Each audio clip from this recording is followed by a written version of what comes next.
Buenos días, hermanos del rebaño. Reciban un cordial y caluroso saludo en esta hermosa mañana de jueves de Semana Mayor. Agradeciendo primeramente a Dios por su bendición, por su palabra, que nos registra tantas promesas y bendiciones para su pueblo en momentos de incertidumbre, de angustia, de escasez, pero que también son importantes y relevantes en los momentos de tranquilidad, de abundancia, de bendición, de paz. Una de esas bendiciones y promesas está allí en el capítulo 133 de Salmos, Salmos 133. En su primer versículo dice: mirad cuán bueno y delicioso es habitar los hermanos juntos en armonía.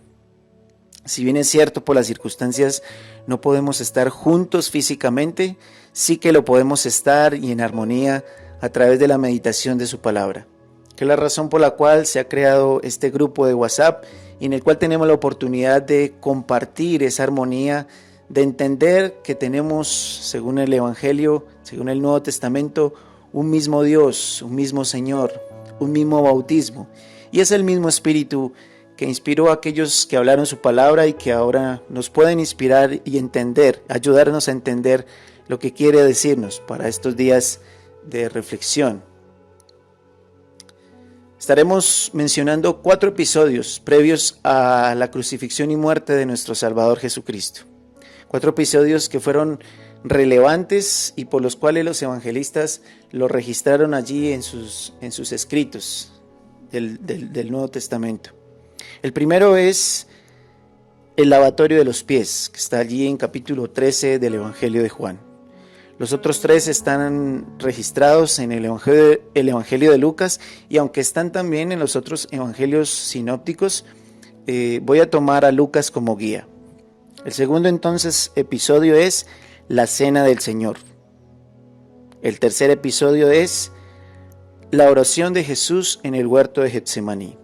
Y el cuarto episodio es el arresto de Jesús. Yo meditaré sobre cada uno de estos episodios brevemente y tomaré 1 o 2 elementos que me parecieron relevantes. Pero si usted en su lectura, allí en su casa, con sus hijos, con su familia, a través de la lectura puede recopilar algún otro elemento relevante, algún otro suceso de importancia en ese episodio, usted lo puede manifestar a través de este grupo de WhatsApp, a través de un audio o a través de un escrito, que usted pueda ayudarnos a entender y a interpretar juntos qué nos quiere mostrar el Señor.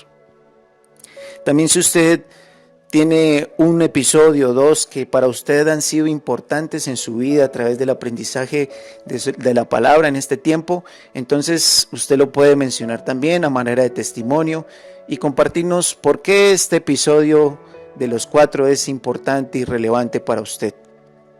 Damos gracias a Dios entonces por esta gran oportunidad, porque aunque es especial que otros mediten por nosotros, otros nos compartan palabra, aunque es importante que oremos los unos por los otros, aunque es importante que algunos intercedan por nosotros, al fin de cuentas todos tendremos que estar delante de su presencia, recordando y viendo personalmente las promesas que Dios nos ha dado a cada uno de nosotros. Pero en ese momento no habrá intercesores, seremos cada uno cara a cara con el Señor, tratando de recordar aquellas hermosas enseñanzas que Dios nos dejó a través de esta vida, a través de este tiempo. Que Dios nos continúe guardando y bendiciendo. El primer episodio, hermanos, está allí en capítulo 13 del Evangelio de Juan. No lo voy a leer por cuestión de tiempo. Usted allí en su casa tiene la disponibilidad, el tiempo para que usted en familia lo pueda leer y pueda resaltar sucesos claros que le identifiquen y que le llamen la atención. Yo solamente voy a resaltar versículos 13 y 14.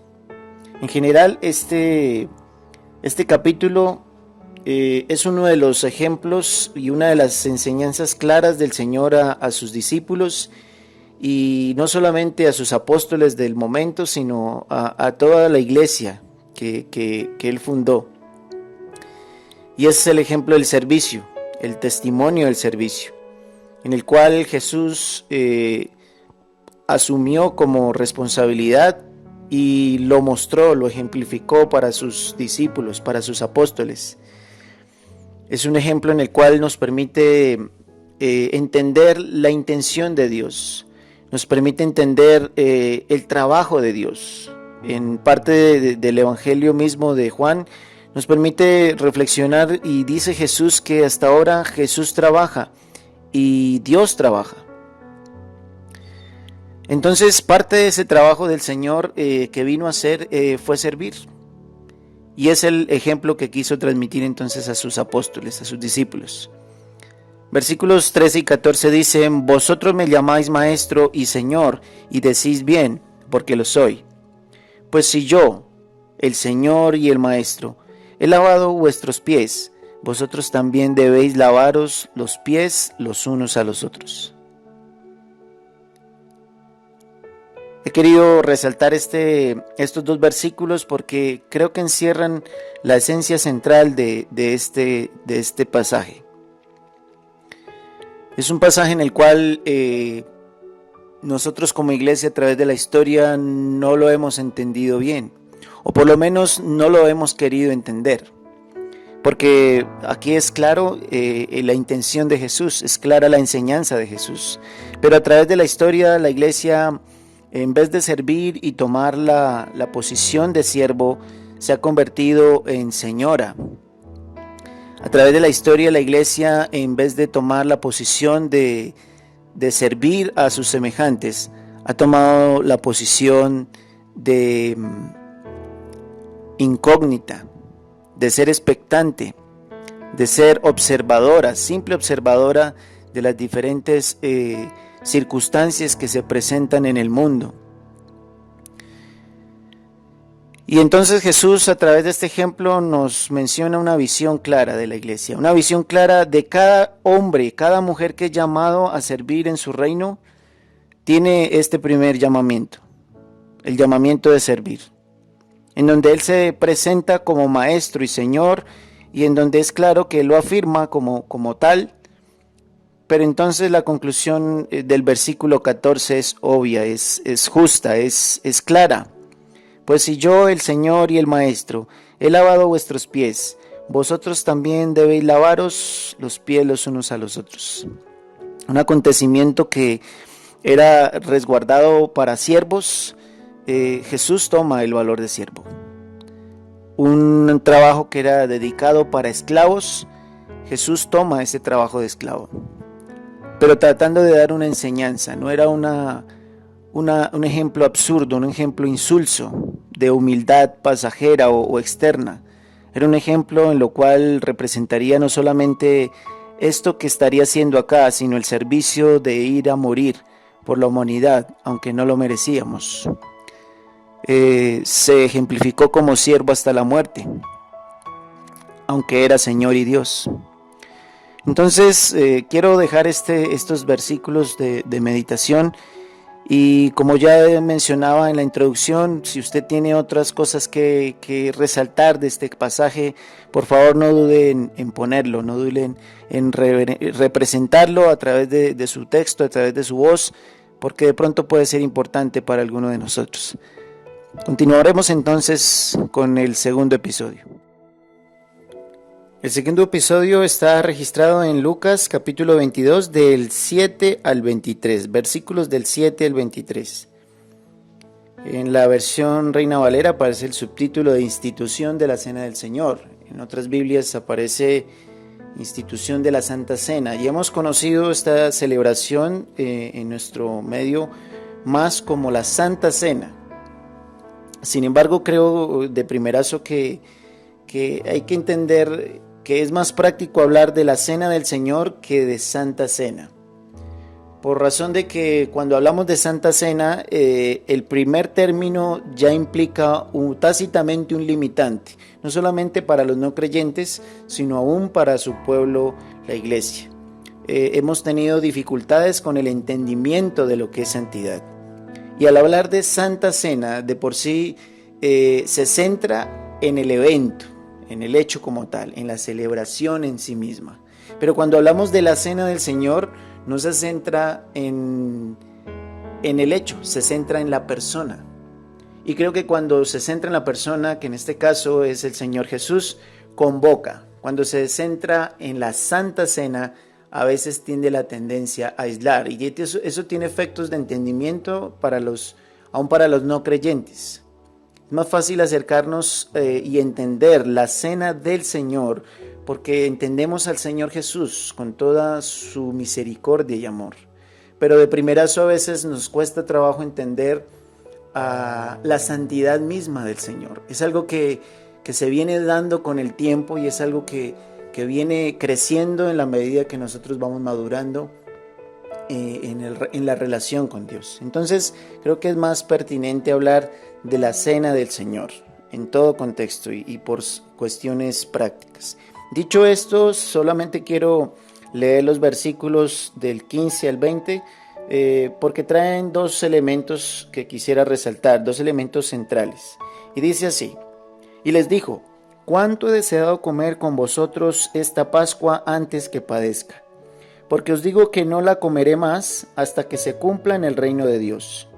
Y habiendo tomado la copa, dio gracias y dijo: tomad esto y repartidlo entre vosotros, porque os digo que no beberé más del fruto de la vid hasta que el reino de Dios venga.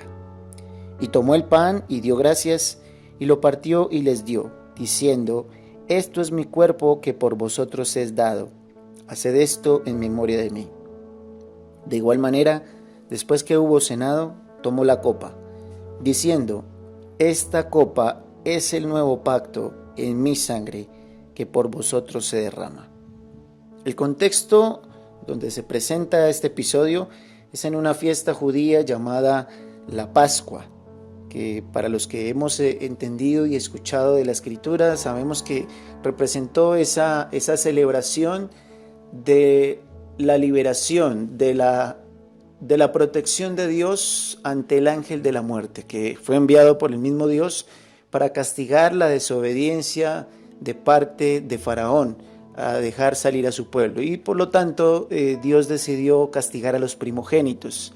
Y ese cordero, ese cordero inmolado que fue, y su sangre, que fue la representación en el dindel, para que el ángel pasara de largo y no entrara a las casas que tenían esa sangre puesta en el dindel, que por lo tanto, y por supuesto eran judíos, representó entonces salvación para el pueblo. Y en ese contexto de celebración, que nosotros sí la tenemos por costumbre, la cena del Señor hacerla mensualmente en nuestra denominación, en el contexto donde está era una celebración anual, como ya he dicho, representaba ese evento de liberación del pueblo judío, ese hecho de salvación del pueblo judío. Y es ahí donde el Señor entonces está mencionando que tomó el pan y dio gracias y lo partió y les dio diciendo: esto es mi cuerpo. Hizo la representación literal del pan con su cuerpo, que por vosotros es dado. Y termina diciendo el versículo 19: haced esto en memoria de mí. Entonces, esta remembranza es la que nos permite a nosotros repetir esa celebración, para algunos mensualmente, para otros tienen otra distancia, otros más cercana en el mes, pero es estas palabras de Jesús las que permiten tener esta celebración tan presente y constante en nuestras celebraciones anuales. Y el otro término que quiero resaltar es el que está en el versículo 20, porque dice: de igual manera, después de que hubo cenado, tomó la copa diciendo: esta copa es el nuevo pacto en mi sangre, que por vosotros es derramada. Entonces representa lo que implicó el antiguo pacto hecho por Moisés, hecho con Dios por medio de Moisés y por medio de las tablas de la ley, y ahora el nuevo pacto que establecía Dios con su pueblo a través del sacrificio que habría de hacer por medio de la cruz. Entonces, esos dos elementos encierran en sí una celebración tradicional que se ha denominado como Eucaristía. que tiene una etimología que no nos da el tiempo para meditar, pero que esa celebración es la esencia central del pueblo cristiano, es una de las esencias centrales y ordenanzas centrales del Señor para lo que representaría el desarrollo del pueblo a través de la historia. Entonces, solamente quiero resaltar estos versículos. Usted puede leer, como ya dije, en su casa los versículos que le acompañan y aún el contexto. Y si tiene algo que mencionar que sea relevante, que sea importante para este episodio, entonces lo puede hacer a través de este medio. El tercer episodio lo encontramos en Lucas capítulo 22, del versículo 39 al 46. Titulado en la versión Reina Valera como Jesús ora en Getsemaní. Este es uno de los pasajes que tienen más muestras de la esencia humana de Jesús, de la sensación que tuvo Jesús al tener que atravesar por una circunstancia tan traumática y dolorosa como lo fue la crucifixión.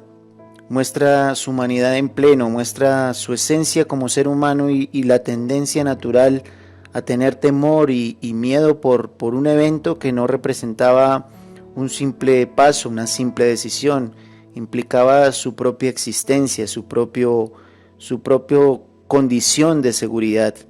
Entonces, yo solo quiero resaltar los versículos de este pasaje que llaman a la oración. En sí, el episodio es una oración, un llamado a la oración. Pero estas frases para mí marcan una importancia relevante en lo que es el llamado del Señor para nosotros. Y dice versículos 39 y 40, se inicia, dice, y saliendo se fue, como solía, al monte de los olivos, y sus discípulos también le siguieron. Cuando llegó a aquel lugar, les dijo, orad para que no entréis en tentación.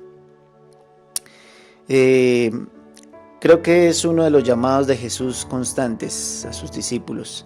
Él mismo mostró en diferentes ocasiones cómo, a pesar de ser el Hijo de Dios y tener un entendimiento claro de la palabra y tener el Espíritu de Dios plenamente manifestado allí en el bautismo, Jesús tenía momentos en los cuales era necesario orar y sabía que dependía de la oración para sostener su decisión, su ministerio.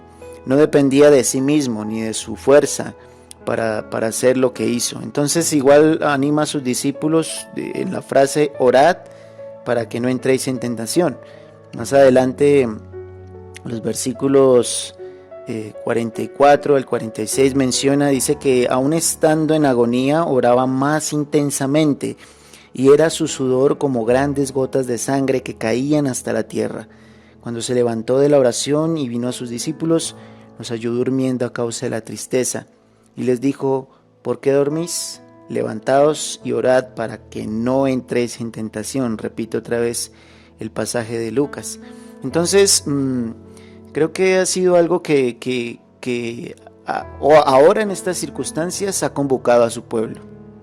Yo creo que no, en mi experiencia en el tiempo cristiano, no he tenido otro ejemplo de clamor y oración como lo he visto ahora, por lo menos en general en el pueblo mundial de la Iglesia de Cristo en nivel general.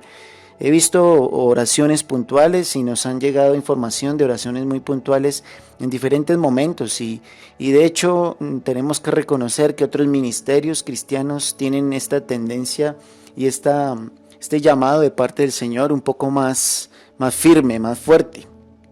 Iglesias de nuestro contexto tienen más la tendencia a ayunar, a orar, a clamar, a rogar. Nosotros a veces nos contentamos con solamente orar. En este tiempo que hemos tenido de oración por la mañana ha sido grato para mí como nos reunimos algunos de nosotros y con disposición clamamos por diferentes razones, pero es claro que para muchos no es fácil levantarse a esa hora y les cuesta trabajo, nos cuesta trabajo clamar. Entonces,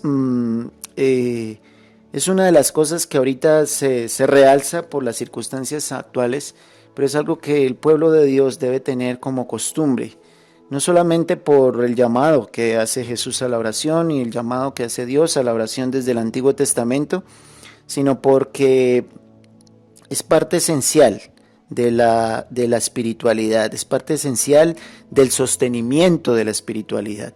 Algo que en muchas ocasiones he mencionado que la espiritualidad es algo que se suele abandonar porque no se representa a veces elementos externos, aunque con el tiempo sí, la espiritualidad realza o reafirma su fortaleza o su debilidad en lo físico, pero que a veces no tenemos esa tendencia de cuidarlo, lo espiritual, como sí cuidamos lo físico. Entonces la oración es parte de tener claro en nuestra mente que debemos estar atentos de ese aspecto espiritual y que debemos estar atentos de lo que Dios quiere para nosotros. De hecho, la Escritura y según las palabras de Jesús, todo lo que hacemos, todo lo que pensamos, todo lo que decimos tiene un impacto y tiene una relevancia espiritual, sea buena o sea mala. Entonces, un recordatorio.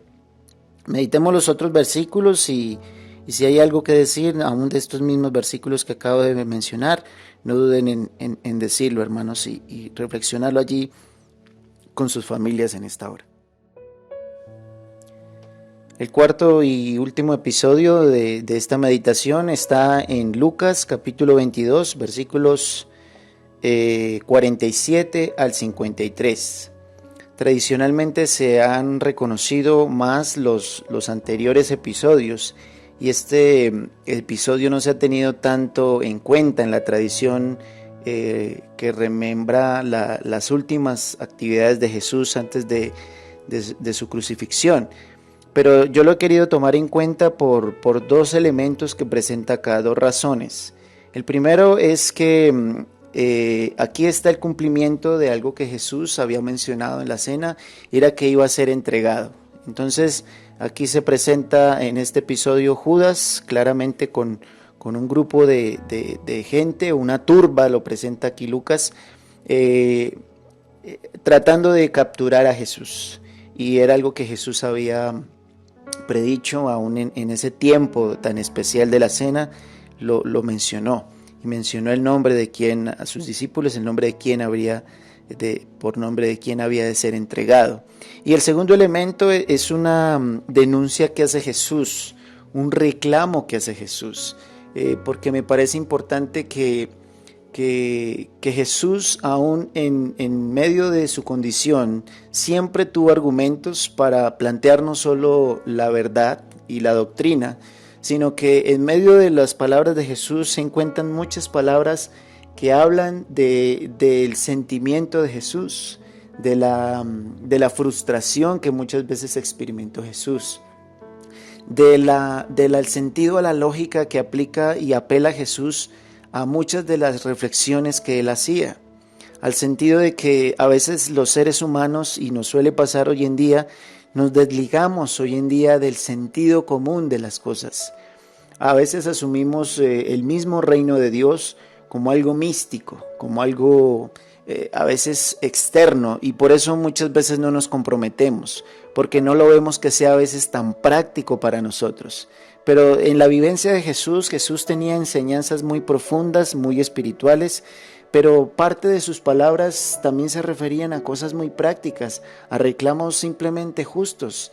Sus enseñanzas no solamente hablaban de cosas profundas y doctrinas, sino que sus enseñanzas y sus palabras hablaban a veces de elementos claros y presentes. Voy a leer los versículos del 52 al 53 para que ustedes tal vez se identifiquen con lo que yo estoy diciendo. Dice: Jesús dijo a los principales sacerdotes, a los jefes de la guardia del templo y a los ancianos que habían venido contra él: como contra un ladrón habéis salido con espadas y palos.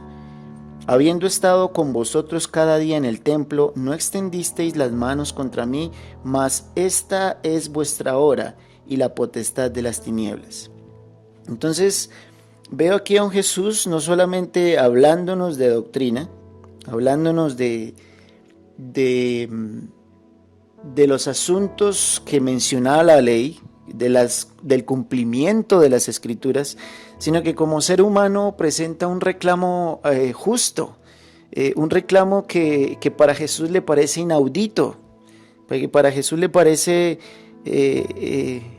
demasiado exagerado cómo es que Jesús se presenta no como un revolucionario, como a veces lo queremos tildar hoy en día. Jesús no se presenta como un ser extremo, nunca se presentó como un ser tratando de llamar la atención. Dice aquí que Jesús se presentó como un maestro, que enseñó cuando estaba con ellos, que se sentó a comer con ellos. Pero dice que la respuesta por la cual vienen a reclamarle y a retirarle es como contra un ladrón. Vienen a Jesús, que nunca levantó un arma o expresó violencia contra un ser humano. Ahora vienen a él con espadas y palos, y es el reclamo de Jesús. Y entonces Jesús termina ese reclamo diciendo: estaba yo con vosotros cada día en el templo, y ustedes no extendieron las manos contra mí, mas esta es vuestra hora y la potestad de las tinieblas. Entonces, otra vez menciona una consecuencia espiritual negativa, que en donde queda claro que es una obra del enemigo, pero que es un reclamo justo de parte de Jesús. Es un reclamo que me acuerda de los muchos reclamos que solemos hacer nosotros frente a muchas instituciones del gobierno, reclamos que solemos hacer entre nosotros cuando nos parece algo injusto, y que tiene que ver con ese sentido común que tenemos cada ser humano cuando vemos que algo no corresponde a lo justo. Con esta reflexión entonces termino esta serie de 4 episodios importantes en la vida de Jesús antes de su crucifixión y muerte, y espero que haya sido de relevancia, y más que eso, espero más bien sus respuestas y sus aportes, que como mencionaba en la introducción, son la parte de esa bendición de poder compartir los hermanos juntos en armonía, aunque no estemos presentes, y de ese anhelo de saber de que cada uno de nosotros tiene el Espíritu de Dios y podemos bendecirnos con el entendimiento y con la reflexión que Dios nos permite a través de su palabra. Dios les bendiga y que pasen un excelente día.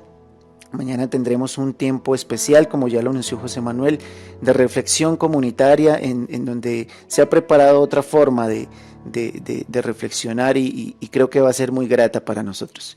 Dios nos bendiga y nos continúe fortaleciendo y animando en esta hora.